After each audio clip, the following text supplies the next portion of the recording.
गाजियाबाद में बीती रात नोएडा पुलिस गाजियाबाद के मसूरी थाना क्षेत्र के नहाल गांव में पहुंची।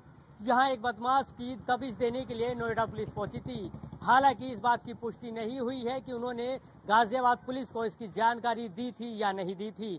सूत्रों के मुताबिक माना जा रहा है कि नोएडा पुलिस बिना किसी जानकारी के गाजियाबाद के नहाल गांव पहुंची थी, जिसके बाद जब बदमाश की दबिश दी जा रही थी तो उस दौरान गोलाबारी हुई और उस गोली में एक नोएडा पुलिस के सिपाही शहीद हो गए हैं। तस्वीरें मैं आपको दिखाऊंगा कि यहाँ इसी जगह पर बदमाश ने पुलिसकर्मी को गोली मारी और जहां पर सिपाही की मौके पर मौत हो गई। बताया ये जा रहा है कि उसको अस्पताल भी ले जाया गया था, जहां पर डॉक्टरों ने उसको मृत घोषित कर दिया था।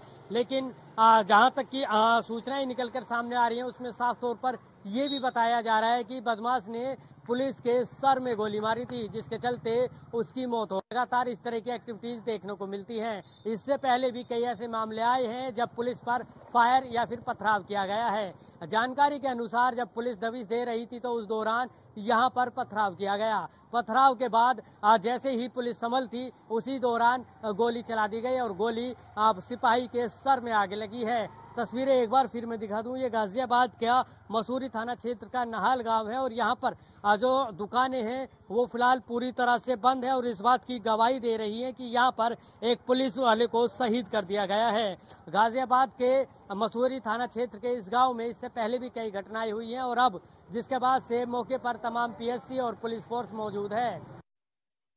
अब हम कादिर के घर के पहली मंजिल पर पहुंचे हैं और मंजिल पे घुसते ही सबसे पहले ही की रसोई आती है और इसके बाद ये यहाँ पर पहला कमरा है और इस कमरे में आप देखेंगे किस तरह से 1 2 3 4 2 बेड और 2 चारपाई यहाँ पर लगाई गई है और एसी की सुविधा तक यहाँ पर दी गई है। इसका मतलब साफ है कि इस घर में एक या दो व्यक्ति नहीं, लगभग दर्जनों व्यक्ति यहाँ पर एक साथ रहा करते थे, जिसके चलते ये तमाम शानो शौकत की जो चीजें हैं वो यहाँ पर रखी गई हैं। ये दूसरा कमरा है और यहाँ पर भी आप देखेंगे कि इसी तरह से एक चारपाई और एक डबल बेड और कूलर यहाँ पर रखा गया है ताकि जो भी उसके अपराधी किस्म के लोग हैं उनको किसी तरह की कोई दिक्कत ना हो और आज ये इसी वजह से पूरी तरह से खाली पड़ा हुआ है। और तीसरे कमरे की अगर हम तस्वीर देखेंगे तो यहाँ भी आप देखोगे कि किस तरह से 2 चारपाई और सोफे सेट के साथ बाहर बालकनी में यहाँ पर भी एक चारपाई रखी हुई है। कुल मिलाकर इस पूरे घर में किसी तरह की कोई दिक्कत बदमाशों को ना हो, पूरी जरूरतों का ध्यान रखा गया है। अब इसके बाद हम दूसरी मंजिल पर चलेंगे और वहां पर भी देखते हैं कि किस तरह की तस्वीरें यहाँ पर हैं। अब हम कादिर के घर की दूसरी मंजिल पर पहुंचे हैं और यहाँ पर आप देखेंगे कि किस तरह से एक बरामदा यहाँ पर बनाया गया है और तमाम जो फ्रीज है और इसके अलावा आप यहाँ पर देखेंगे कि किस तरह से फर्श लगाया गया है।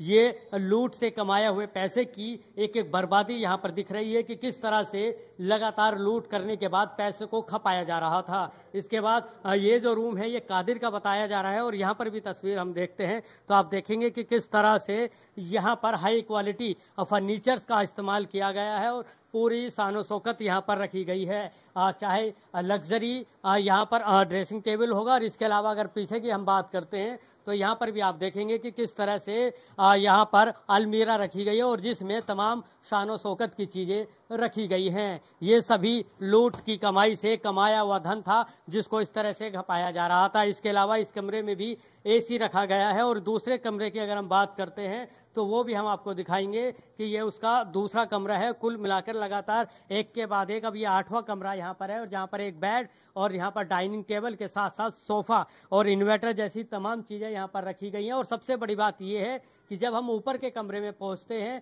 तो यहाँ से बालकनी का रास्ता पूरी तरह से बंद है, क्योंकि बदमाश कादिर को भी पता था कि कभी भी पुलिस अगर दबिश देगी तो हो सकता है कि ऊपर के घर के रास्ते से भी पहुंचे और घर के अंदर घुस जाए। लेकिन जिसके चलते पूरी तरह से प्री प्लान्ड माइंड से उसने अपने घर को बनाया था कि अगर किसी भी तरह से कोई पुलिस चोरी चुपके उसके घर पहुंचती है और उसकी गिरफ्तारी की कोशिश करती है तो ये प्लानिंग पास ना हो पाए। इसके अलावा अब उस घर के बालकनी की तस्वीर के साथ साथ मैं आपको तमाम वो चीजें भी दिखाऊंगा जहां से बदमाशों ने पुलिस पर फायरिंग की होगी और इसके अलावा पुलिस पर पथराव किया होगा। यहाँ से आप देखेंगे कि कादिर के जब हम घर के सबसे ऊपर पहुंचते हैं तो यहाँ से गांव का जो तमाम जो मैप है वो खुलकर तैयार हो जाता है और सामने देखेंगे जहाँ पर वो लेडीज 2-3 लेडीज मौजूद हैं बुरखे में, यहीं पर बदमाशों ने नोएडा पुलिस के जवान को गोली मारकर मार दिया था। ये वो तस्वीरें हैं और यहाँ से आप देखेंगे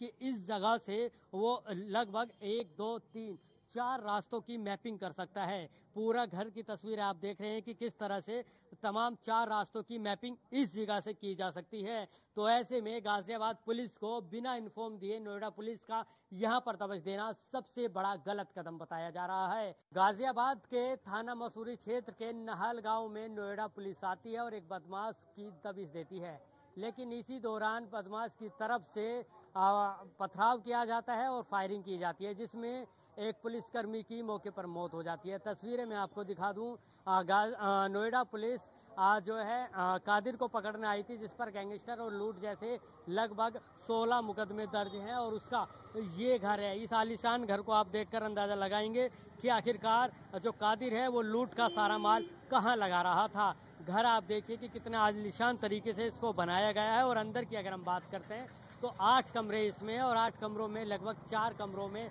एसी भी लगाया गया है। और घर के अगर फर्नीचर की बात करते हैं तो फर्नीचर भी बेहद ही उम्दा है और तकनीकी तौर से घर को बेहद अच्छी तरीके से बनाया गया है। कुल मिलाकर बताया जा रहा है कि जिस तरह से कादिर लूट और चोरी जैसी घटनाओं को अंजाम दे रहा था तो लगभग उस सभी लूट का पैसा इस घर पे लगा रहा था। लेकिन अभी हवाले से खबर आई है, सूत्रों के हवाले से खबर ये भी है कि हो सकता है कि इस घर पर बुलडोजर चलाया जाएगा। हालांकि देखना होगा कि क्या वाकई इस तरह की कार्रवाई होती है। लेकिन एक बात तो साफ है, जिस तरह से कादिर लगातार चोरी और लूट जैसी घटनाओं को अंजाम दे रहा था, उसका पैसा इसी घर में उसने लगा दिया था। अब नोएडा पुलिस ने अब इस पूरे मामले में गाजियाबाद पुलिस ने कादिर को गिरफ्तार किया है। तो वहीं दूसरी ओर अब ये भी देखना होगा कि उसके साथ ही जो लगातार फायरिंग और पथराव कर रहे थे उनकी गिरफ्तारी कब होती है। गाजियाबाद पुलिस लगातार छानबीन भी कर रही है। गाजियाबाद से मैं जितेंद्र गौतम, न्यूज़ 1 इंडिया।